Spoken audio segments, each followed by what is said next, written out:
রাসূল মুহাম্মদ সাল্লাল্লাহু আলাইহি ওয়াসাল্লাম মক্কা শরীফে এসেছিল, মক্কার লোক সোনা চিনতে পারে না, কিন্তু খাজা মাইনুদ্দিনকে মুহাম্মদ সাল্লাল্লাহু আলাইহি ওয়াসাল্লাম ভারতবর্ষে পাঠিয়েছিল। তাকে আমাদের মুরব্বীরা পেয়ে পেয়ে পেয়ে ওই দোস্তারে চুমু খেয়ে খেয়ে খেয়ে সোনার থেকে অপেক্ষা ভালোবেসেছে বলে, আল্লাহ রাসূলের সঙ্গে আমাদের মহব্বত হয়েছে বলে এত রাত্রে বসে আছি। কথা ঠিক না ঠিক? তাহলে মক্কার লোক চিনতে পারেনি, ভারতবর্ষের লোক খাজা হুজুরকে চিনিয়েছে, যেটা মুহাম্মদ সাল্লাল্লাহু আলাইহি ওয়াসাল্লামের লোক। এখন মক্কার লোকের বেরেন ভালো না ভারতবর্ষের লোকের বেরেন ভালো? একটা। দ্বিতীয় নাম্বার, চলে আপনারা ছেলেরা বাইক চালায়, এখন ছেলেরা খুব বাইক চালানো দৌড়। এখন বাইক চালাতে চালাতে একটা ছাগল বাচ্চা মারা গেছে। এখন ছাগল বাচ্চা মারা গেলে একটা ছাগল বাচ্চার দাম হয় কত? খুব যদি 100 টাকা, ধরে নিলাম 500 টাকা। সৌদিতে একটা ঘোড়ার বাচ্চা, উটের বাচ্চা মারপিট করতে করতে একটা বাচ্চা পাথরলে মেরেই দিয়েছে। গল্প করছি না, একদম সনদ সহ এবার সহ বলতে পারি, তবে গল্প সহ বলছি। ওই ছোট উটের বাচ্চা মারা গেছে, এরা বলছে আমাদের উটের বাচ্চা জীবিত করে দিতে হবে। ওরা বলছে পারবো না, এর তুলনা 10 ডবল উট দেবো। বলছে তাও চলবে না। যখন চলবে না বলেছে, ওনার দল এসে এনাকে মাথাটা আলাদা করেছে, ওনার দল এসে এনার মাথা আলাদা করে দিয়েছে। এনার দল ফের এসে এনার 10টা মেরেছে, ওনার দল খবর পেয়ে ফের এনার 20টা মেরেছে। এ ওর মারে, ও ওর মারে, মারতে মারতে মারতে ঐতিহাসিকরা বর্ণনা করেছে একটা উটের বাচ্চাকে কেন্দ্র করে 40 বছর যুদ্ধ চলেছে। কত বছর? তাহলে যে উটের বাচ্চা চতুষ্পদ প্রাণী নিয়ে 40 বছর যুদ্ধ করে, সে এক আটকলকে গাঁদা খেয়েছে বলে মনে হয়? তাহলে সবচাইতে বড় গাঁদা খোর তুমি চট করে বলে দাও কি করে? সৌদির লোক বেশি বোঝে। আরে বেশি বোঝে না বলে চতুষ্পদ জন্তু 40 বছর যুদ্ধ করেছে। ওটা ঠিক না বেটা? আর বোঝে না বলে বিশ্ব শিক্ষক মুহাম্মদ সাল্লাল্লাহু আলাইহি ওয়াসাল্লামকে ওদের কাছে পাঠিয়েছে, যাতে ভালো শিক্ষক পেয়ে একটু ভালো বুঝতে পারে। আচ্ছা, একদম গল্প করছি বলে কি মনে হয়? একথা পাবে না, একথা সবার মুখ থেকে পাবে না, সবার মুখ থেকে পাবে না।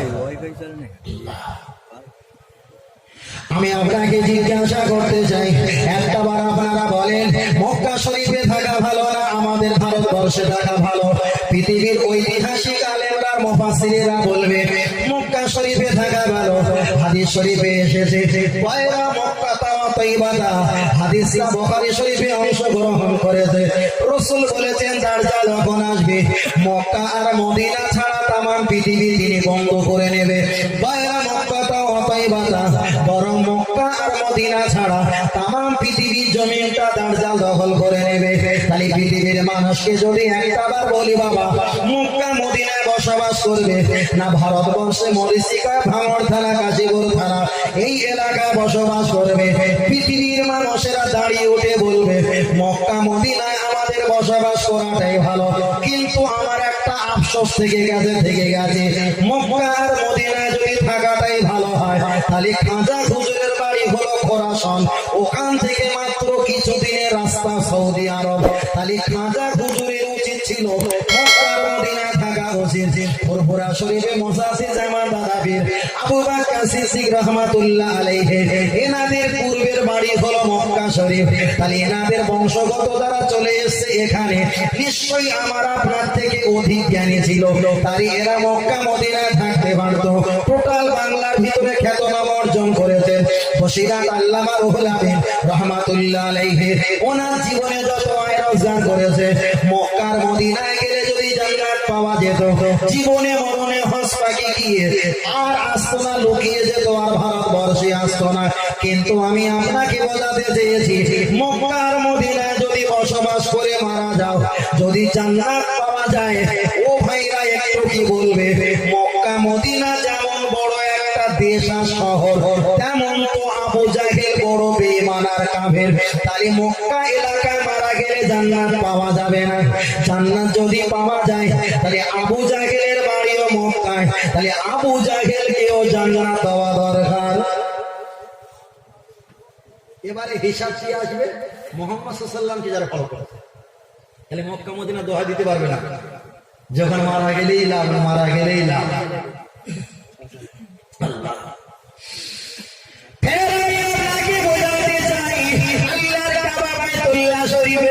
মসজিদে কাবা বাইতুল্লাহ এক রাকাত নামাজ পড়লে 1 লক্ষ রাকাতের সওয়াব পাওয়া যায়। মসজিদে নববী শরীফে 1 রাকাত নামাজ পড়লে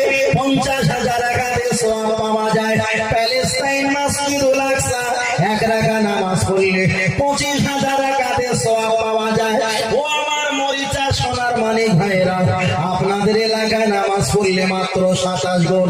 এখানে 50 বছর ধরে নামাজ পড়লে যতটা নেকি আপনি কামাতে পারবেন, মক্কা মদিনার নামাজিরা ওরা 2 বছর নামাজ পড়লে আপনার 50 বছরের অপেক্ষায় ওদের নেকি আর নেকি নেকি আর নেকি।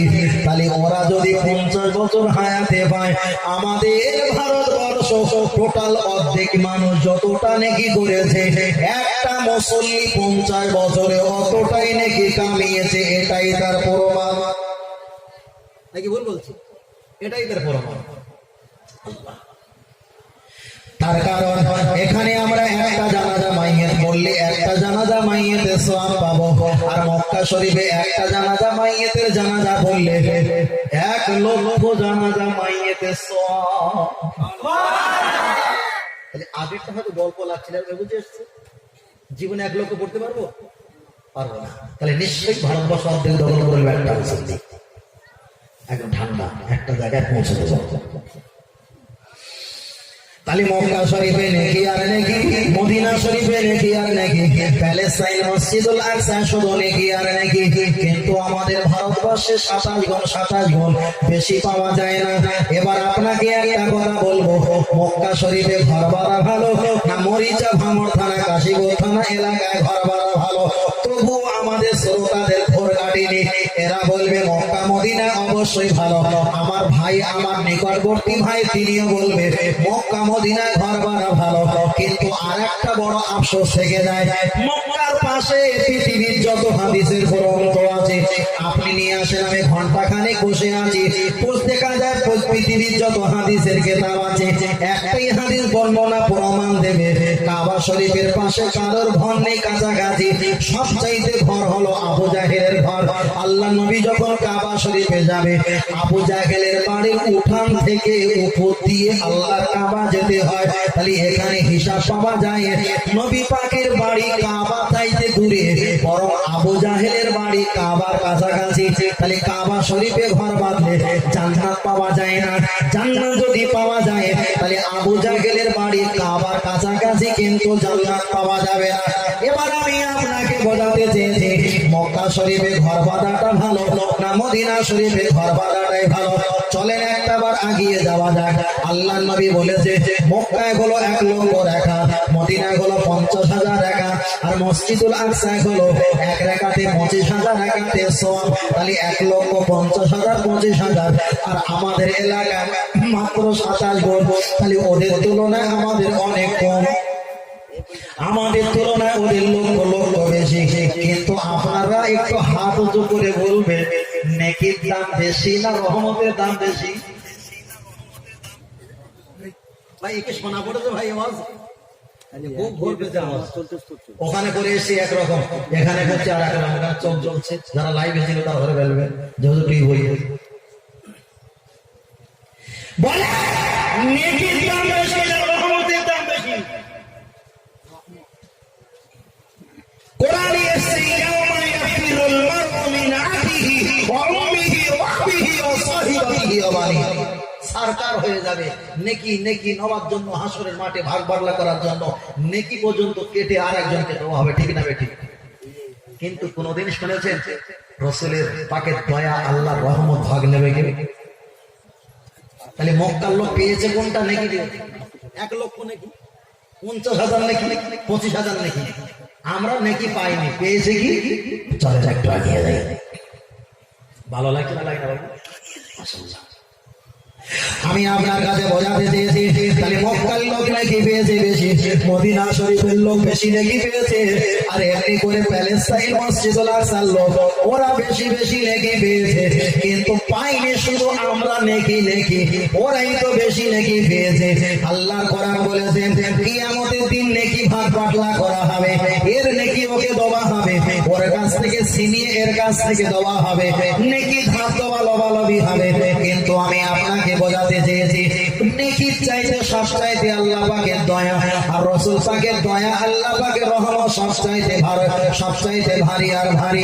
আল্লাহ নবী এক সময় বলেছেন, আমার সাহাবারা আমার কাছে এসো। সাহাবারা জিজ্ঞাসা করলেন, হযরতে ওমর হযরতে আলী জিজ্ঞাসা করলেন, কাইফা হালুকা ফামাদাল ইয়া রাসূলুল্লাহ, হুজুর আপনি কেমন আছেন? আলহামদুলিল্লাহ আলা তাইয়্যিবুন, আমি ভালো আছি। ও আল্লাহর নবী আপনি একবার বলেন, মক্কা শরীফ আর মদিনা শরীফ আপনার কাছে কি ভালো? তখন 30 পারা সূরা 3 ওই যাইতুন ও লাস্টের আয়াতটা রাসূল আমার পড়ে ফেললেন, ও হাযাল বালাদিল আমিন, মক্কা মদিনার জায়গাটা আমার সবচাইতে ভালো ভালো। কিন্তু রাসূলকে পরে প্রশ্ন করা হলো, ইয়া রাসূলুল্লাহ হাবিবাল্লাহ, এর চাইতে কি আপনার কাছে আরেকটা ভালো আছে? রাসূল চট করে বলেছে, বাবা মক্কা আর মদিনা এরা আমার কাছে ভালো ভালো, এইরকম ভালো ভালো আরেকটা আমার কাছে আছে, তবে আমি রাসূল ওদেরকে কখনো চোখে দেখি না। পরে হাদিস শরীফে বর্ণনা পাওয়া যায়, আল্লাহর নবী বলেছে, যারা আমাকে দেখেছে, আমাকে মেনেছে, মক্কা এসেছে মদিনা এসেছে, আমার সাহাবা হয়েছে, ওরা যারা মক্কা শরীফে মারা যাবে, ওহিদুল ইসলামি সালাম, রাসূল বলেছে অন্তর থেকে তাদের প্রতি 3 বার সালাম। আর মক্কার লোক আমাকে তাড়িয়ে দিয়েছিল বলে ওদের প্রতি আমি 3 বার সালাম দিলাম। আর মদিনা শরীফে মানুষেরা আমাকে জায়গা দিয়েছিল, ওয়াহিদুল ইসলামি সালাম, ওদের প্রতি আমার অন্তর থেকে 4 বার সালাম, 4 বার সালাম। রাসূল আমার পরে বলেছে, মক্কায় যারা ঈমান এনে মৃত্যুবরণ করবে, কবরে চলে যাবে, আমি মুহাম্মদ সাল্লাল্লাহু আলাইহি ওয়াসাল্লাম জানিয়ে দিলাম আমার অন্তর থেকে তাদের প্রতি 3 বার সালাম। যারা মদিনা শরীফে ইন্তেকাল করবে, তাদের প্রতি আমার অন্তর থেকে 4 বার সালাম। ও সাহাবায়ে কেরাম, যারা মক্কা মদিনা কিছুই দেখতে পাবে না, আল উলামা ওয়ারাসাতুল আম্বিয়া, আল্লাহ নবী পরে একটা হাদিস বলেছেন, আল্লাহ নবী হাদিস শরীফে বলেছেন, আমি তাকে আমির করে পাঠাবো, তাকে আমি ধর্মের দায়িত্ব করে পাঠাবো, ওকে যদি একবার কেউ মেনে নেয়, মান আতা আমিরি আও কামা ক্বালা আলাইহি সালাম, রাসূল বলেছেন, মান আতা আমিরি, আমি যেখানে যেতে পারিনি ওখানে আমার প্রতিনিধি হিসাবে, আমির হিসাবে, ধর্মের গুরু দায়িত্ব হিসাবে পাঠিয়ে দেব। আর তাকে যারা বরণ করে নেবে, মেনে নেবে, আমি মুহাম্মদ সাল্লাল্লাহু আলাইহি ওয়াসাল্লাম আমার অনুগামীকে মেনে নিলে আল্লাহর নবী বলেন আমাকেই যেন মেনে নেওয়া হয়ে যাবে। একটু জোরে বলেন। খালি মক্কা শরীফের রাসূল বলেছেন, যারা আমাকে দেখেছে মেনেছে তাদের প্রতি 3 বার সালাম, কবরে যাবার পর মদিনায় কি আমার যারা দেখেছে মেনেছে ওদের প্রতি রুবা 4 বার সালাম। যারা আমাকে দেখেনি, চোখে দেখেনি, মক্কা মদিনায় আমাকে দেখেনি, আমি যাকে ধর্মের আমির করে পাঠিয়েছি তার কথা শুনে আমি মুহাম্মদ সাল্লাল্লাহু আলাইহি ওয়াসাল্লাম, আমাকে যারা মহব্বত করেছে, ভালোবেসেছে, ওরা পৃথিবীর যে প্রান্তরে মারা যাবে, তবে জেনে রেখে দাও ওদেরকে মক্কার মতো 3 বার সালাম দেব না, মদিনার মতো 4 বার সালাম দেব না।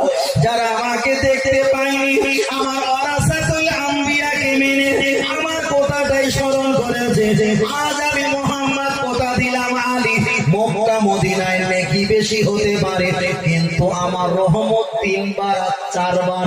অন্য দেশে আমার নেকি, আল্লাহর নেকি কম হতে পারে, কিন্তু আমি রাসূল আমার অন্তর থেকে সালাম 3 বার 4 বার নয়, বরং হলো 7 বার। আর একটু জোরে বলে সুবহানাল্লাহ। তাই দাদা হুজুর পীর কেবলা রহমাতুল্লাহ আলাইহি এই হাদিসটা তিনি জানতেন, মক্কায় মারা গেলে রাসূলের 3টে সালাম পাবো, মদিনা শরীফে মারা গেলে 4টে সালাম পাবো। আমি ভারতবর্ষে ধর্ম প্রচার করবো আর রাসূল পাকের 7টা সালাম পেয়ে যাব। মক্কার মদিনার লোক হাসরের মাঠে জবাব দিতে হবে, কিন্তু ভারতবর্ষের লোক জবাব যদি নাও দিতে পারে, একটাই বলতে পারবে, নবীকে পাইনি, নবীর আওলাদকে, নবীর বংশকে, নবীর খলিফাকে পেয়ে আমরা আল্লাহকে আর নবীকে মেনেছি। আল্লাহ নবী বলেছে, আলমারউ মান আহাব্বা, যাকে আমি পাঠিয়েছিলাম তাকে মহব্বত করার বিনিময় তার সঙ্গে তোমার হাসর নাসর করে আমার আল্লাহর জান্নাত নসিব করে দিলাম। বারবার করে ফেসবুকে সেদিন আমার একটা পেজ আছে, ফেসবুকের পেজ, ওতে একজন দিয়ে বলেছে এই মক্কা শরীফে মদিনা শরীফে মারা গেলে কত সওয়াব জানো, কত সওয়াব জানো। ভালো কথা বলো, আরে মক্কা শরীফে মদিনা শরীফে সওয়াব। মূর্খ জাহেল, জুম্মার খুতবা যদি ৫ম নাম্বার খুতবা থাকে হাদিসটা পড়ে দেখো, হজ করবে একবার সুবহানাল্লাহ পাঠ করলে ১,০০,০০০ সুবহানাল্লাহ পাঠ করা সওয়াব। আর হজ করে চলে এসে এখানে যদি একটা বার যদি বাঁদরামো করেছো ১,০০,০০০ বাঁদরামো করা সওয়াব। কথা মাথায় গেছে? তাহলে একবার বাঁদরামো করলে ১,০০,০০০ বাঁদরামো করার ঘোড়া নিতে হবে। মক্কার লোক আমাদের, মক্কার মদিনার আলেমরা আমাদের কি ধর্ম শেখাবে? বরং মুহাম্মদ সাল্লাল্লাহু আলাইহি ওয়াসাল্লাম ধর্ম শিখিয়ে গেছে। খাজা মাইনুদ্দিন বড় পীর রহমাতুল্লাহ মুজাদ্দিদ জামান দাদা পীর রহমাতুল্লাহ আলাইহি নতুন করে মক্কা মদিনার লোক ধর্ম শেখাতে আসছে। এরা ভালো একটা কিছু জানে না, ভালো জানে না। তাই দাদা হুজুর বসিরহাট হুজুরকে বলেছে, রুহুল আমিন জি হুজুর, মক্কা শরীফে একটু ওয়াজ করা লাগবে। ত্রিপুরা বাংলাদেশে আর আমেদাবাদে ওয়াজ করলে হবে না। তাই সঙ্গে সঙ্গে দাদা হুজুরকে সঙ্গে করে নিয়ে চলে গেল মক্কা শরীফে। গিয়ে তারা দাড়ি ছাঁটে আর মাথা টুপিতে যারা সিগারেট বিড়ি খায় ওদের এগেনস্টে 4.5 ঘন্টা বসিরহাট হুজুরকে দিয়ে ওয়াজ করিয়েছিলেন। আরেকটু জোরে বলেন, যাদের মাথায় টুপি রেখে সিগারেট খাওয়ার দাড়ি ছাঁটার কাণ্ড জ্ঞান নেই, ভারতবর্ষের আলেম সেখানে ওয়াজ নসিহত করে, আর তারা আমার এখানে চিল্লা মেরে ওয়াজ করবে, সেই ওয়াজ আমি শোনার জন্য বসে থাকি। মাথায় গেছে ভাই? খুব সমস্যা, মারাত্মক সমস্যা। তবে আপনাদের এখানে সিলসিলা মানুষ নাকি অন্য জমা কোনটি আছে? ও সব ধরনের আছে, তাই না? মাশাআল্লাহ, এই সব ধরনের থাকা ভালো। আর না তো গণতন্ত্র থাকবে না, রাজতন্ত্র নাকি রাজতন্ত্র হয়ে যাবে, গণতন্ত্র থাকবে না। সব ধরনের থাকা ভালো। তবে আমি কারোর পক্ষে বিপক্ষে বলছি না। আমার কোম্পানির মাল আমি বিক্রি করবো, এটা একটা দোকান, দোকান কোরআন হাদিস ইজমা কিয়াস সবকিছু পাওয়া যায়। এখন আমার এই মালগুলো দায়িত্ব আমি ঘন্টা 2 ধরে বিক্রি করবো, কেনাকাটা ব্যক্তিগত। আমি তো জোর করবো না, জোর করবো না। অনেক জোর করে চলছে আমার এই দলে জান্নাত পেয়ে যাবে, এ বলছে আমার এই দলে জান্নাত পেয়ে যাবে। নেই, কেতনা দল যে আপনাদের এর ভিতরে আছে। চশমা থেকে, হাতি থেকে, বেড়াচিটা থেকে, ভাঙড়ে, কাশীপুরে কেতনা দল রয়েছে। এ দল পৃথিবীতে এত দল নেই। এই ভাঙড়ার কাশীপুরি দা আছে নাকি বলবো? যেমন পীরের আখড়া, তেমন রাজনৈতিক আখড়া, তেমন সভা সমিতির আখড়া, তেমন জলসার আখড়া, তেমন হচ্ছে পার্টিরও আখড়া। ঠিক না? ঠিক। একটু সব রকম মিলে দিয়েছে। Heavy system, heavy system. কোথাও গেলে চিনতে পারে না বাড়ি কোথায়। সন্দেশখালী, সন্দেশখালী কোথায়? সুন্দরবন, সুন্দরবন কোথায়? আরে ভাঙড় কাশীপুর। ও দেখেছেন, ভাঙড় কাশীপুর বললে তখন ও বলে ঠেলে ওঠে, এ বাবু হাসছেন ঠিক আছে, কিন্তু একটা কষ্ট লুকিয়ে আছে। মানুষ কিন্তু জায়গার নাম চেনে এক ভালো কারণ। ঠিক না? তোমাদের জায়গার নামগুলো বাংলার মানুষ জেনেছে, এখন ভালো কারণে না খারাপ কারণে এই বিচারটা আপনাদের দিলাম নাকি? কি কারণে চিনেছে? আল্লাহ জি, আমি আপনাকে বোঝাতে চেয়েছি, আমার খুব ভালো করে বোঝা লাগবে। আমি মক্কা মদিনা শরীফের কথা বলছিলাম, আর আগের একটা হাদিস পড়েছিলাম, মক্কা তাওয়া তৈবাতা, মক্কা মদিনা শরীফে দার্জাল কখনো ঢুকবে না। ও ভাইরা বাবাজিরা, আর পৃথিবী ধ্বংস হবার বেশি একটা সময় নেই, বেশি একটা সময় নেই।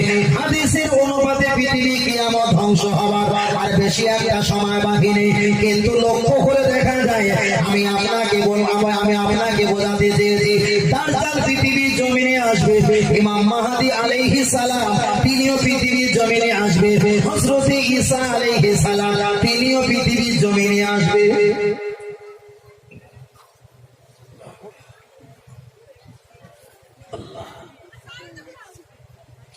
আমি আপনাকে বোঝাতে চেয়েছি, ও ভাইরা বাবাজিরা, কিয়ামত কতটা কাছে আমি আপনার কাছে। আপনারা অশোনা ব্যক্তি, বিভিন্ন আলেমদের, হুজুরদের, ইমামদের বক্তৃতা আপনারা শোনেন। আপনাদের কাছে একটুখানি তুলে ধরলে অবশ্যই আমাদের 24 পরগনা শ্রোতা অল্প সময়ে বুঝে যায়, এটাই আমাদের সৌভাগ্য।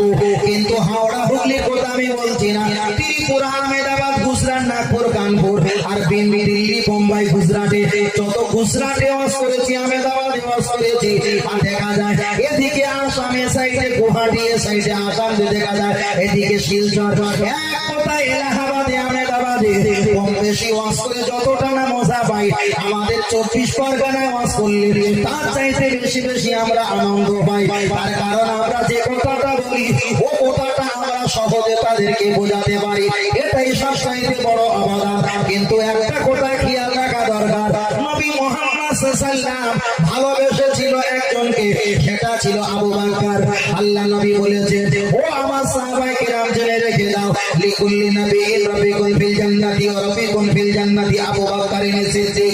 যা আসমানের উপরে দুটো বন্ধু, জমিনের উপরে দুটো বন্ধু, আর জান্নাতের ভিতরে আমার দুটো বন্ধু হবে, তার ভিতরে ওয়া রাব্বিকুম ফিল জান্নাতি আবু বকরিন সিদ্দিক, আর সেটাই হবে আবু বকর। আল্লাহ নবীকে জিজ্ঞাসা করলেন, হুজুর আবু বকরকে আপনি এত ভালোবাসেন কেন? নবী আমার জবাব দিয়ে বললেন, আবু বকরকে ভালোবাসি একটাই কারণ, সর্বোপরি একটাই কারণ, আবু বকরের ভিতরে জ্ঞান আর ইলম আছে। আমি রাসূল জ্ঞান আর ইলম দেখে আবু বকরকে প্রথম ভালোবেসেছি। তাই পুরপুরার আবু বকর সিদ্দিক রাহমাতুল্লাহ আলাইহি নবীর ওই নিয়মটা পালন করার জন্য ওনাকে জিজ্ঞাসা করা হলো, বশিরান হুজুর রুহুল আমিন পুরপুরা শরীফে যখন আসে আপনি কেন তার এত সম্মান দাও? আমার দাদা পীর বলেছিল, আমি রুহুল আমিনকে সম্মান দিতাম না, রুহুল আমিনের ভিতরে ইলম আর জ্ঞান আছে বলে আমি আবু বকর আমি তাকে সম্মান দিয়ে থাকি। আল্লাহর কোরআন জানিয়েছে, ইন্নামা ইয়াখশাল্লাহা মিন ইবাদিহিল উলামা, আর পৃথিবীতে যাদের ভিতরে ইলম আর জ্ঞান আছে তারাই তো আমাকে ভয় করে। আমার আল্লাহ রাসূল পরে একটা হাদিসে বলেছে, ইলমে ফরিদাতুন আলা কুল্লি মুসলিমিন আল মুসলিমাত। আমার রাসূল বলেছেন, পৃথিবীর জমিনে প্রত্যেককে জ্ঞান ইলমে শিক্ষা করা ফরজ। আর পৃথিবীর জমিনে কোন ব্যক্তি যদি বক্তৃতা করে, কোন ব্যক্তি যদি ওয়াজ নসিহত করে, আগে তাকে ভাবতে হবে তার ভিতরে মাল আছে কিনা, তার ভিতরে ইলমিয়াত আছে কিনা, তার ভিতরে জ্ঞান আছে কিনা। আর ইলমিয়াত জ্ঞান থেকে আবু বকর সিদ্দিককে আল্লাহ নবী ভালোবেসেছে, পুরপুরা দাদা পীর বশিরা হুজুরকে ভালোবেসেছে। তাহলে তাদের গোলামত্ব করি আমি আর আপনি। তাহলে কোন ব্যক্তির যদি ইলম আর জ্ঞান থাকে তাকেই তো ভালোবাসা নিশ্চিত আমাদের কাজ। চলেন এই লাইনটা যাবো না, অন্য লাইনে পড়ি। আমি আপনাকে বোঝাচ্ছিলাম, আমি আপনাকে যে কথাটা বোঝাচ্ছিলাম আর একটু আগে চলে যাও। তাহলে আমি বলছিলাম কি, দেখা যায় দাজ্জাল চলে আসবে, ইমাম মাহদী আলাইহিস সালাম তিনিও আসবে, কিয়ামতটা কত কাছাকাছি বর্ণনাটা বুখারী থেকে পাওয়া যায়। যারা যারা ফাজিল, যারা কামিল ক্লাসের ছাত্র, সিনিয়র মাদ্রাসা যারা পড়ে, ওই সিনিয়র মাদ্রাসার একটা কিতাব আছে, কিতাবটার নাম হলো মিশকাত শরীফ। ওই মিশকাত শরীফে টোটাল দাজ্জালের বর্ণনা তাতেও পাওয়া যায়। আমি অনেক কিতাবের নাম বলতে পারি, সময় আমার নেই, তবে আবার আগিয়ে চলে যাও। দুটো ব্যক্তি, দুটো গোত্রের মানুষ, ওরা যখন সমুদ্র অতিক্রম করে ওরা একটা জায়গায় মৎস্যজীবী মাছ ধরার জন্য, ওরা যখন ব্যবসা বাণিজ্য করার জন্য বার হয়ে গেছে, আমি সংক্ষেপে বোঝাতে চেয়েছি, ওরাই ছিল ইহুদি আর খ্রিস্টান বেঈমান কাফের। ওরা মাছ ধরা ওদের হলো কর্মজীবন, ওটাই হলো ওদের কাজ, ওটাই হলো ওদের পেশাগত ব্যবসা। ওরা যখন নৌকা নিয়ে সমুদ্রে যখন উঠে পড়লো, সমুদ্রের পানি তরঙ্গ ঢেউতে ঢেউতে ওদেরকে নাচাতে নাচাতে নাচাতে নাচাতে একটা মাস ধরে সমুদ্রের পানি ওদেরকে হেলিয়েছে, দুলিয়েছে। ওদের যা খাদ্য খাবার নিয়েছিল রান্না করেছে, খেয়েছে, কিন্তু হাদিস তাফসীরেরা বর্ণনা করে ওরা কুল কিনারা পায়নি, কুল কিনারা পায়নি। তাহলে একটা মাস ধরে সমুদ্রের পানি একবার টেনে নিয়ে যায়, আবার টেনে নিয়ে চলে আসে। এইরকম যদি কোনো নৌকাওয়ালাকে যদি করে, নিশ্চয়ই তার বেঁচে থাকাটাই দুর্ভাগ্যের ব্যাপার। হাদিস বিবরণ দিয়েছে, ওই দুই গোত্রের মানুষ, ওরা 35 থেকে 40 জন কম বেশি মানুষ ছিল। ওরা নৌকাটা একটা মাস ঘুরতে ঘুরতে ঘুরতে এমন অজানা এক একটা দ্বীপে পৌঁছে গেছে। আর সেই দ্বীপে ওদের নৌকাটা যখন আশ্রয় দিয়েছে, দ্বীপে পা দিয়েছে, আর পা দেওয়ার সঙ্গে সঙ্গে দেখতে পায় 2 হাতে শিকল দেওয়া আছে, আর গলাতে আর হাতে কোমরে শিকল দেওয়া আছে।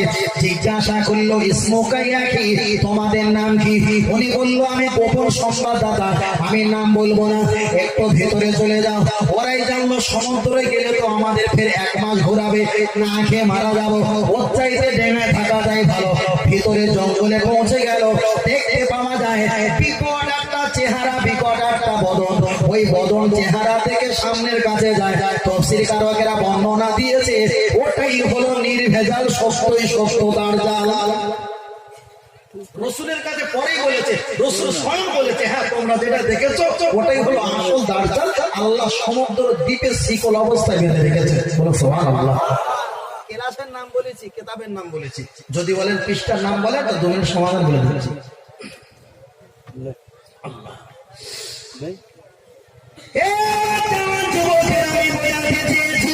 দার্জালের সঙ্গে কথা বললেন, কথা বলার পর জিজ্ঞাসা করলেন, ওরে মক্কা মদিনার ব্যবসায়ীরা, তোমরা একবার বলো মুহাম্মাদের দলের লোক বেশি না কম?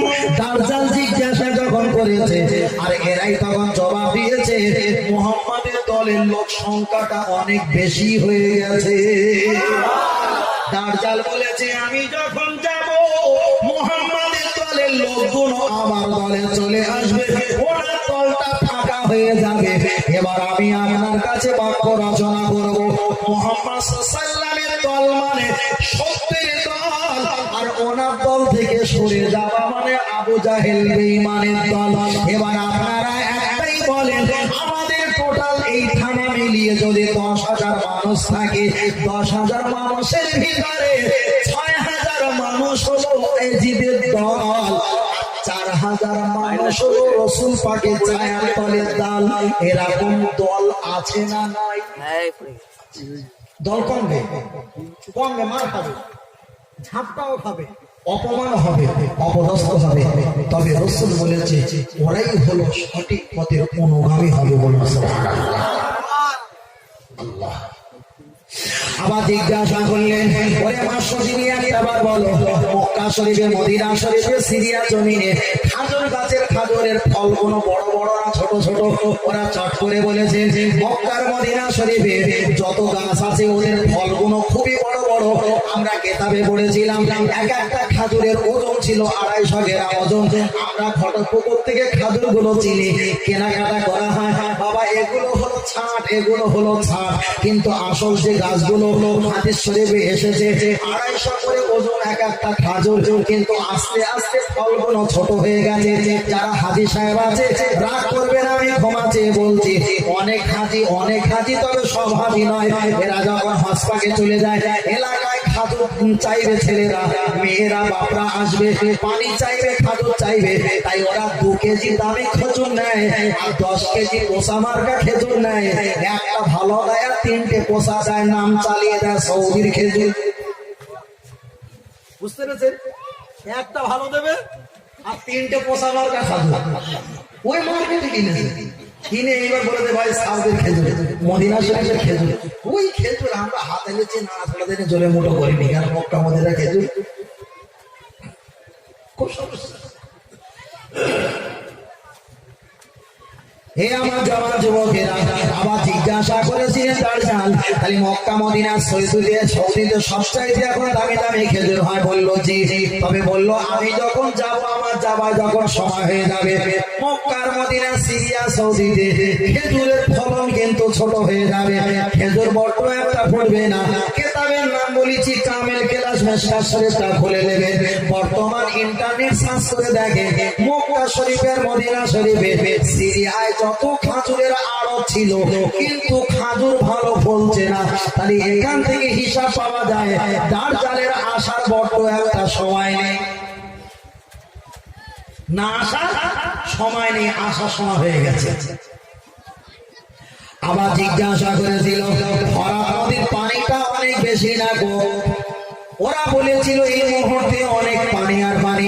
দার্জাল ওখান থেকে বলেছিল, আমার যখন যাবার সময় হয়ে যাবে, ফরাত নদীর পানিগুলো শুকিয়ে যাবে, আর ওই নদীর তোলায় মাটির তোলায় হীরা জহরত কাঞ্চন মণিমুক্তা যা আছে, আপনাদের এলাকায় পুকুর ছেঁচেন, আর পুকুরগুলো ছেঁচলে ডাবের খোলা, আমের খোলা, বেলের খোলা, কিংবা ঝামো কিংবা শিনো কিংবা বিভিন্ন মল ময়লা জিনিস আমরা মাথাগুলো দেখতে পাই।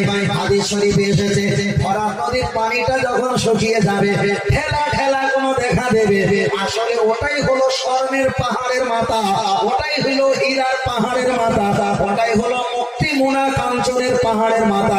ও তোলায় যত যাবে পাহাড় আর পাহাড়। ওই দাজ্জাল বলেছিল আমি যখন যাব ফরাত নদীর পানিটা আমার হবে 1 হেঁটো, 1 হেঁটো মানে পানিটা একেবারে সীমিত সীমিত। কিন্তু বর্তমান সময় সৌদি সরকার তারা চিন্তা করেছে ফরাত নদীর পানি দিনকার দিন যখন কমে যাচ্ছে, হাদিসরা এক জায়গা করে বুঝতে পারা যায় তাহলে দাজ্জালের আসার সময় ঘনিয়ে এসেছে।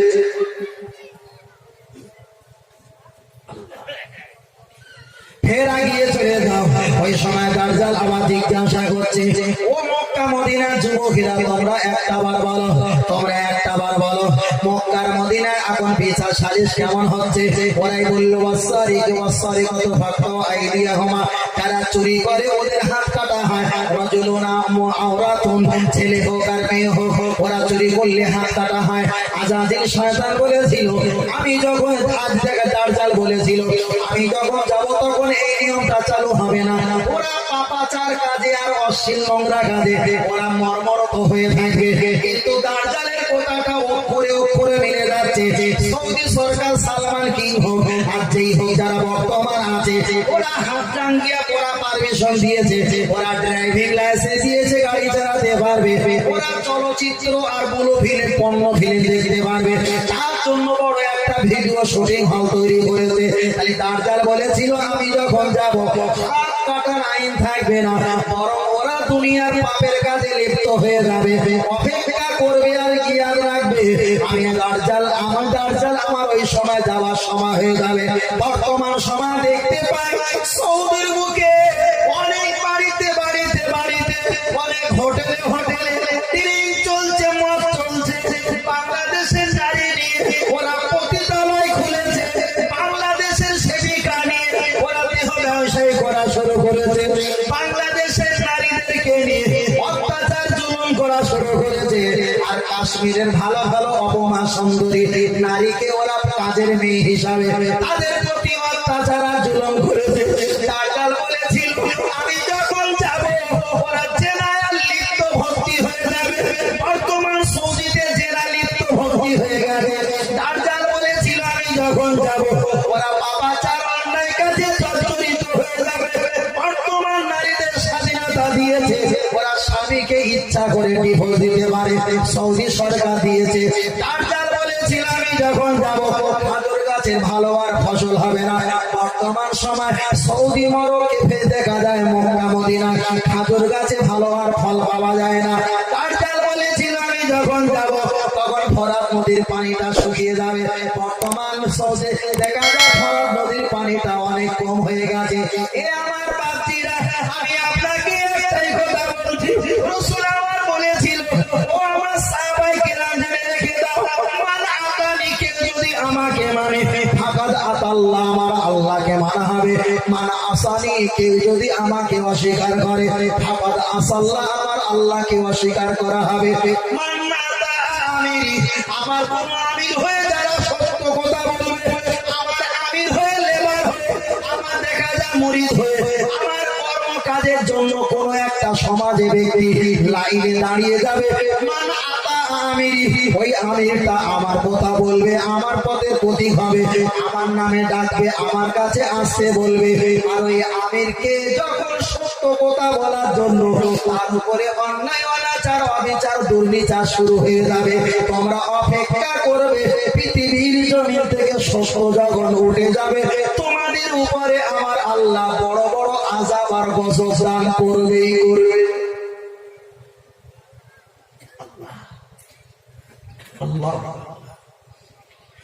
এবার আমি আপনার কাছে আর একটা লক্ষণ বলতে যাব। তাহলে ওই যখন দাজ্জাল চলে আসবে আর দাজ্জাল আসার পর দেখা যায় ইমাম মাহদী আলাইহিস সালামের কথা বলছিলাম, আর দেখা যায় ঈসা আলাইহিস সালামের কথা বলছিলাম, ওরাই চলে আসবে। ও বাপজিরা ভাইরা, আপনার কাছে আর বেশি লম্বা নয়, আমি অন্যদিকে ঘুরে চলে যাব, অন্যদিকে ঘুরে চলে যাব। তাহলে হিসাব একটা আমি আপনার কাছে রেখে গেলাম। কিয়ামত বড্ড একটা দেরি নেই, আমাদের উঠোনের সামনে, আমাদের রাস্তার সামনে এসে চলে এসেছে। কিয়ামত আর বেশি দেরি নেই। তবে কিয়ামতের আলামত अल्लाह नबी ने फरमाया कियामत का कुछ निशाना बता दिया सकता। जब अपने माँ बाप को नाफरमानी करने लगे, बहुत आदमी ने बहुत बड़ा ज्यादा घर इमारत बनाने लगे, गाने बजने लगे कि ज्यादती हो जाए, भी आलिम कम आलिम भी जब पेशवा बन जाएंगे। रसूल ने बताया ये तो हरगिज़ कियामत का निशाना। এর ভিতরে অনেক ছোট একটাই শব্দ নিলাম। আল্লাহ নবী বলেছেন भी आलिम कम आलिम जब पेशवा बन जाएंगे, देखो हरगिज़ का कियामत का निशाना। মানে শিক্ষিত মানুষ আর মূর্খ মানুষ সমাজের নেতা মাতব্বর হবে, আর শিক্ষিত মানুষ ওই মূর্খ মানুষকে মেনে নিলে ভালো, আর না মেনে নিলে মাপ চলবে। রাসূল বলছে এটাই হলো 9 নম্বরের কিয়ামতের আলামত। কয় নম্বর? 30 এই 28টা আলামত, তার ভিতরে 9 নম্বর আলামত। তাহলে শিক্ষিত মানুষ মূর্খ মানুষকে মেনে নেয়নি, তার জন্য মাপ চলছে না, চলে না। তাহলে 9 নম্বর পার হয়েছে বলে বিশ্বাস হয়। আমি আপনাকে একটাই কথা বলেছি, আল্লাহর কোরআন জানিয়েছে ইন্নামা ইয়াকুলুনা ফি বুতুনিহিম নার, যারা ইতিমের মাল ভক্ষণ করে তারাই জানো নারুন বলতে আগুন, নারুন বলতে জাহান্নাম। ইন্নামা ইয়াকুলুনা ফি বুতুনিহিম নার, যারা ইতিমের মাল ভক্ষণ করে তারা যেন জাহান্নামের আগুনের টুকরা ভক্ষণ করলো। ও ছেলেরা বাপজিরা, ইতিমের মাল ভক্ষণ করে যারা, তারাই করে।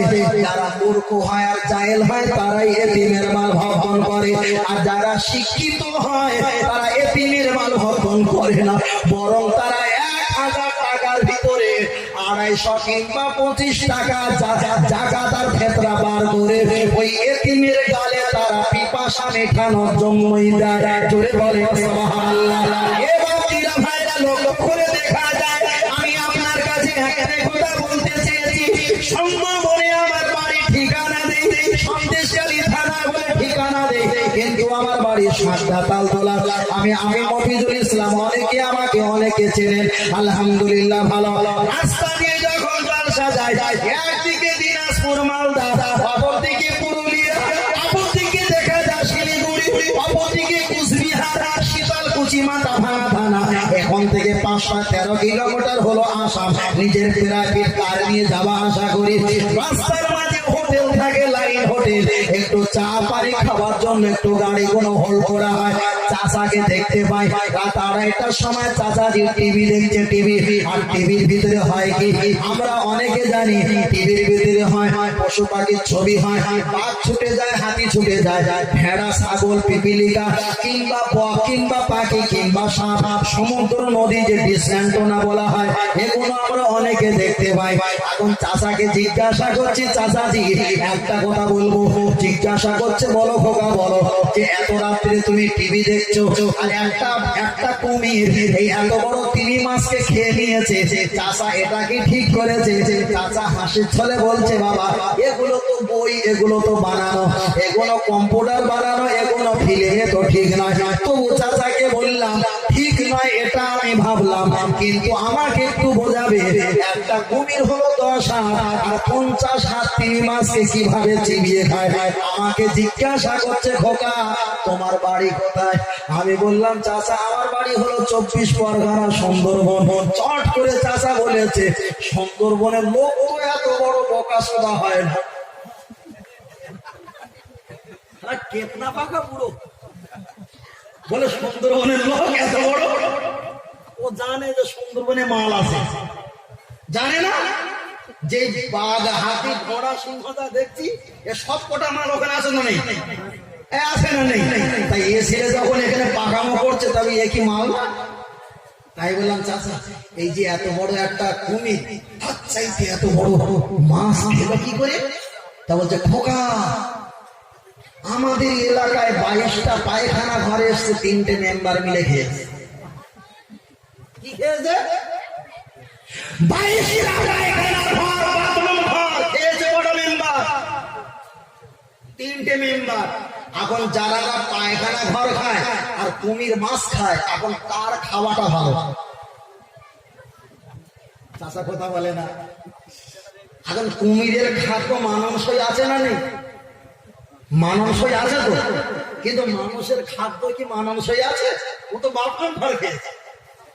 তবে আপনাদের এলাকাটা ভালো, আমাদের এলাকা ভালো। তুমিও মাছ, আমিও বাঁচলো নাকি বাবা? খুব সমস্যা,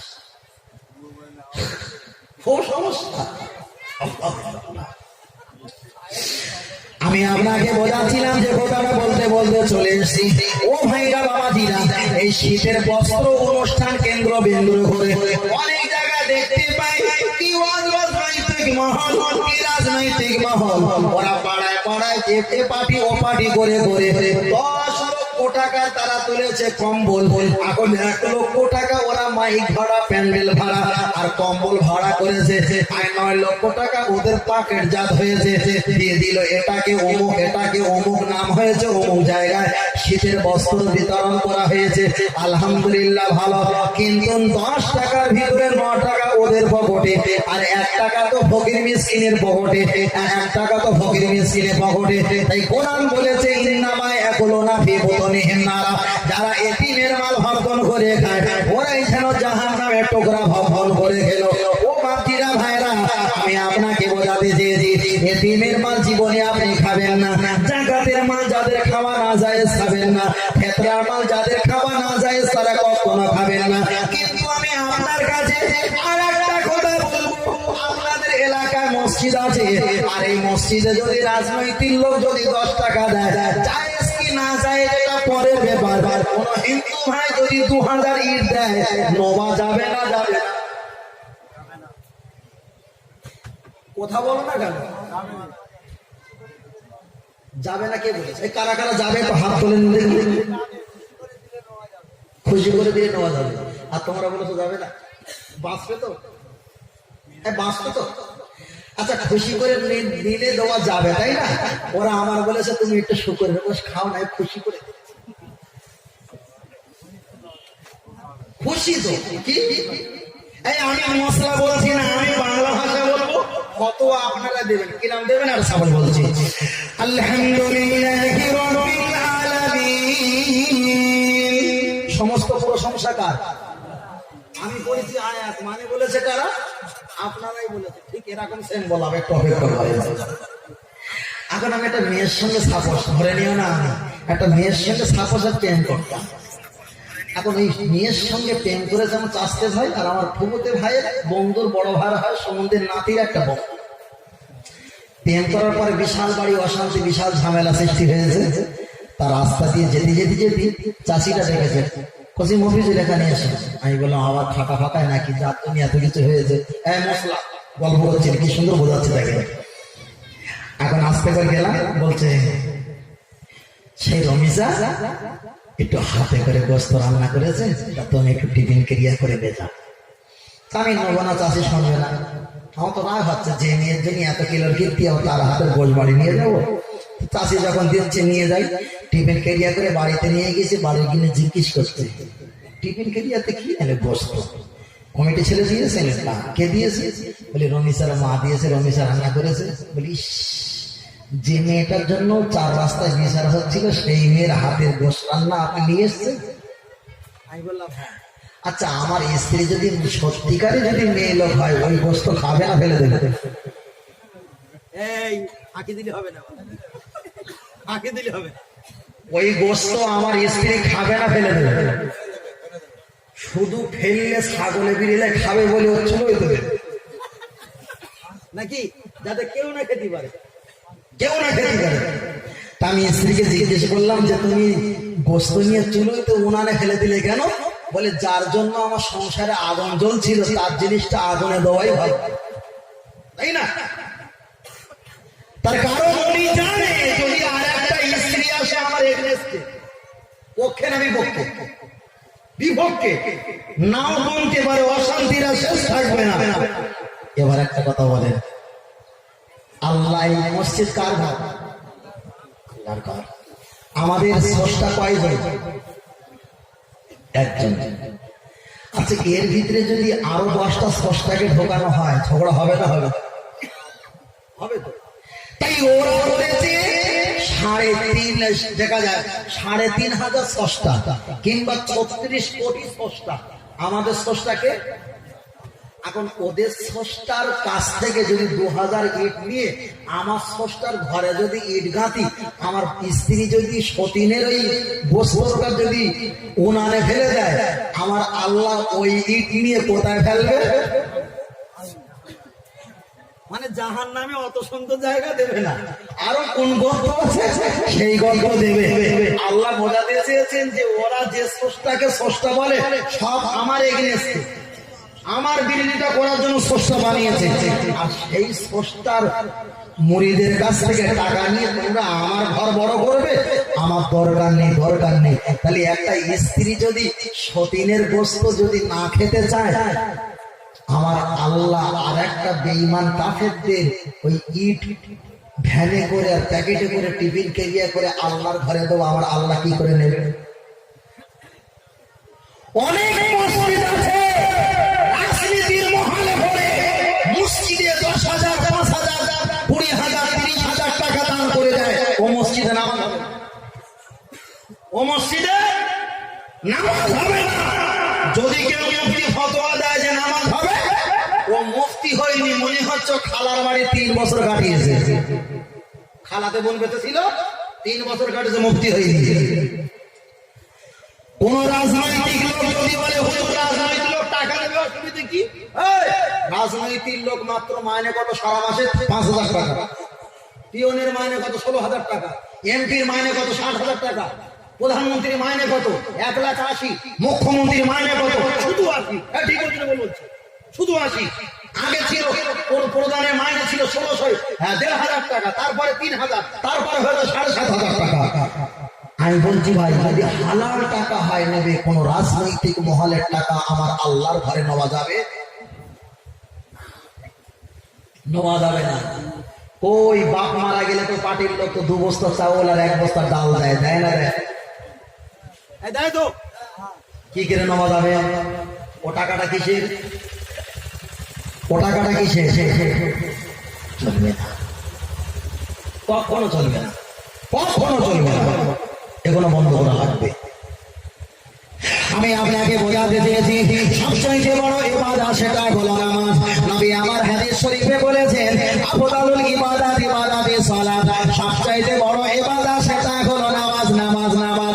ও ভাইরা বাবাজিরা, আমার আল্লাহর ফেরেশতা জিবরিল আমিন আলাইহিস সালাম আল্লাহর কাবা শরীফটা যখন নবী ইব্রাহিম আলাইহিস সালামকে দিয়ে যখন তৈরি করে দিল, আর টনসিলার পাথর কিছু ফাসিনের বাড়ি বেশি হয়েছিল, আমার আল্লাহ বলেছিলেন, ওরে জিবরিল একটা বাসনে যে টনসিলার পাথর বেশি হয়েছে, ওইগুলো তুমি একটাবার হাতের মুঠায় করে নাও, আর হাতের মুঠায় করে নিয়ে তামাম পৃথিবীর জমিনে ছড়িয়ে দাও। যেখানে টোপা টোপা টনসি পাথর কাবা শরীফ নির্মাণ করা যতটা সিমেন্ট বালি বেশি, আর যতটাই বেশি হয়েছে, এই ছোট ধুলি কাপড় পরিমাণ পৃথিবীর যে প্রান্তরে পড়বে, আমি আল্লাহ একদিন না একদিন ওই জায়গায় আমার ঘর আমি আল্লাহ বানিয়ে দেব। আরেকটু তাহলে আপনাদের এলাকায় মসজিদ আছে, ওই মসজিদ যদি কাবা শরীফের টনসিলের গুঁড়ো পড়েছিল বলে আল্লাহ যদি জায়গা কবুল করে, আর সেই কাবা শরীফের পাথরের সঙ্গে আপনাদের পারস্পরিক হিসাবে না রাজনৈতিক মহলে টাকা? এখানে শেষ নাই, চলেন আর একটা জায়গায় ধাক্কা মারি, তাহলে সহজ হবে। আমি আপনাকে বোঝাতে চেয়েছি, হাজী সাহেব যারা আছে তারা ভালো বলতে পারবে। আল্লাহর কাবা বাইতুল্লাহ শরীফ যেসব ছেলেরা ভিডিওতে দেখেছে, কাবা শরীফের পাশে মেসলার মতো বড় বুক পর্যন্ত গাঁথনি দেওয়া একটা বড় গোল পাঁচিল দেওয়া আছে। ওই পাঁচিলটার নাম হলো হাতিমে কাবা। কাবা শরীফে নামাজ পড়লে যে সওয়াব পাওয়া যায়, ওই পাঁচিলের ভিতরে 30 জন 60 জন নামাজ পড়ার জায়গা। ওখানে নামাজ পড়লে কাবা শরীফের ভিতরে নামাজ পড়ার সওয়াব আমার আল্লাহ তাদের নামায় আমালে দান করে দেয়। আমি আপনাকে বোঝাতে চেয়েছি, ওই হাতিমে কাবাটা বুক পর্যন্ত হয়েছে কেন, কোমর পর্যন্ত হয়েছে কেন, তাফসীর কারকেরা বর্ণনা করেছিল, ওই হাতিমে কাবা 5 ইঞ্চির গাঁথনি দিয়ে 10 ফুট কেন গাঁথবে, কিংবা 6 ফুট কেন গাঁথবে? ওটাই তো একটা ঘর করা দরকার ছিল। চলেন হাদিস পাকে চলে যাও, আল্লাহ নবী জানিয়েছিল ও কুরাইশের ছেলেরা, তোমরা মদ বিক্রি করো। মক্কা মদিনার ছেলেরা, তোমরা অনেকে মদ বিক্রি করো। মদের টাকা কাবা দিলে হবে না, তোমরা ব্যভিচার করো, দেহ বিক্রি করো। তোমাদের দেহ বিক্রি করা টাকা কাবা দিলে হবে না। তোমরা যে বোঝা উঠিয়ে দিয়েছো, উঠবে হিসরিয়েছো, ওই টাকাগুলো তোমাদের কি আছে? ওরা হিসাব করে করে অল্প টাকা হয়েছে, প্রত্যেকে অল্প অল্প হালাল টাকা দিয়ে, আর ওই কাবা শরীফের পাশে ওই পাঁচিল দোবা অতটুকু জায়গা হয়েছে, আর হালাল টাকা পাওয়া যায় না। বাদ বাকি মদ বিক্রি করা টাকা আর শুকর বিক্রি করা টাকা, হারাম টাকা অনেক আছে। ওরা বললো হারাম টাকা দিয়ে আল্লাহর ঘর বানাবো না, ওরা হালাল টাকা দিয়েছে। সেই হালাল টাকা অভাব পড়ে গেছে, আর নেই বলে ওই হাতিনে কাবাটা কতক্ষণ পর্যন্ত কেঁদেছে, আর লম্বা করেনি। খালি ওই জামানার কাফের বেঈমানেরা হারাম টাকা দিলে কাবার চাইতে ডবল ঘর হয়ে যেত। ওরা হারামখোর, ওরা বেঈমান কাফের হওয়া সত্ত্বেও নিজের আয় রোজগারের টাকা দিয়ে কাবা শরীফের পাশে সে বুক পর্যন্ত কেঁদেছে, তবুও এক দিরহাম পরিমাণ হারাম টাকা ওতে দেয়নি। তাই মক্কা মদিনার কাফেরদের জ্ঞান কাণ্ড কাছে, আল্লাহর ঘর বানাতে গেলে হারাম টাকা দিয়ে বানালে আমার আল্লাহ কবুল করবে না। তাহলে তাদের কাণ্ড জ্ঞান আছে। এ সমাজের কিছু মুফতি আর হুজুরের ওই কাফেরদের চাইতে আরো কাণ্ড জ্ঞান খায় হয়ে গেছে। রাজনীতির মহলে পড়ে সব টাকাগুলো নিয়ে মসজিদে ঢুকাচ্ছে, ঠিক না বেটা? আপনাদের এলাকায় বহু জায়গা চলে বলে হুজুর না নিলে হবে না, পার্টি যদি উল্টে গেছে অবস্থা তো ঠিক না। একটা ভোটের অনেক দাম, একটা নামাজের বলে তাজা নেবি জুতো মারা। একটা ভোটের অনেক দাম, একটা নামাজের বলে তা আমি জানি কি অবস্থা। আল্লাহ, আমি বারবার ওয়াজ করতে করতে বলি ভালো পোশাক করলে রাজ পোশাক, শুনছো বাবু? ভালো খাদ্য খেলে রাজখানা, ভালো রাস্তায় চললে রাজপথ, বড় হাঁস রাজহাঁস, ভালো মিস্ত্রি রাজমিস্ত্রি, চিটিংবাজি ব্যবসাও রাজনীতি। তাই রয় থেকে রাজপথ, রয় থেকে রাজখানা, রয় থেকে রাজপোশাক, রয় থেকে রাজভবন, রয় থেকে রাজহাঁস, রয় থেকে রাজমিস্ত্রি, আর রয় থেকে বাবা বলবো না, রয় থেকে বিশাল ব্যবসা না? 6 লাখ টাকা নিয়ে যাবে 6 কোটি টাকা, বিশাল। সোনার মানিকেরা, আমি ওয়াজ করছি, আমি রাজনীতির একটা কথা বলি না, শুধু একটু ধাক্কা দিয়েছি বাবা। পৃথিবীর জমিনে কোনো পার্টি নয়, একটাই পার্টি, সেটাই হলো নামাজের পার্টি। আর নামাজের পার্টিতে দাঁড়াতে গেলে একটাই তোমার অঙ্গীকার করা লাগবে, আল্লাহর কাছে তোমাকে অঙ্গীকার করা লাগবে। যেমন সংসদ ভবনে কোনো এমএলএ গেলে অঙ্গীকার করে, পরে আমি সকলকে দেখবো, সকলকে মহব্বত করবো, ঠিক আল্লাহর পার্টিতে দাঁড়াতে গেলে আল্লাহর কাছে অঙ্গীকার করা লাগবে। ইন্নী ওয়াজহাতু ওয়াজহিয়া লিল্লাযী ফাতারাস সামাওয়াতি ওয়াল আরদা হানিফা ওয়া আনা মিনাল মুশরিকিন। ও রব্বুল আলামিন, নিশ্চয় আপনি আমার রব। আমি কি বলি না বলি সব তুমি দেখতে পাও, শুনতে পাও, সব তুমি বুঝতে পারো। ওয়াসসামা, আসমানের মালিক, ওয়াল আরদা, জমিনের মালিক, ওয়াল জিবালা, আপনি পাহাড়ের মালিক, পাহাড়ের মালিক। এর আল্লাহর কোরআনের আয়াত লাস্টে বলা হয় ওয়া মা আনা মিনাল মুশরিকিন, আমি মুশরিকদের দলভুক্ত নয়, আল্লাহ আমি তোমার দলভুক্ত, আমি ঈমানদারের দলভুক্ত। এটাই হলো নামাজের পার্টি। আপনি একটাবার নামাজের পার্টিতে চলে আসেন। নামাজের পার্টি এমন একটা শক্তি, পৃথিবীর যত অলি হয়েছে তারা নামাজের হালাতে ছিল, পৃথিবীতে যত কুতুব হয়েছে তারা নামাজের ভিতরে ছিল। বিনা নামাজে কেউ হতে পারেনি, হতে পারেনি। বাবা একটাবার আগিয়ে চলে যাও, আগিয়ে চলে যাও। এ আমার সোনার মানিকেরা, আমি বলছিলাম কাবা শরীফের কথা, আর কাবা শরীফ তৈরি করার কথা বলছিলাম।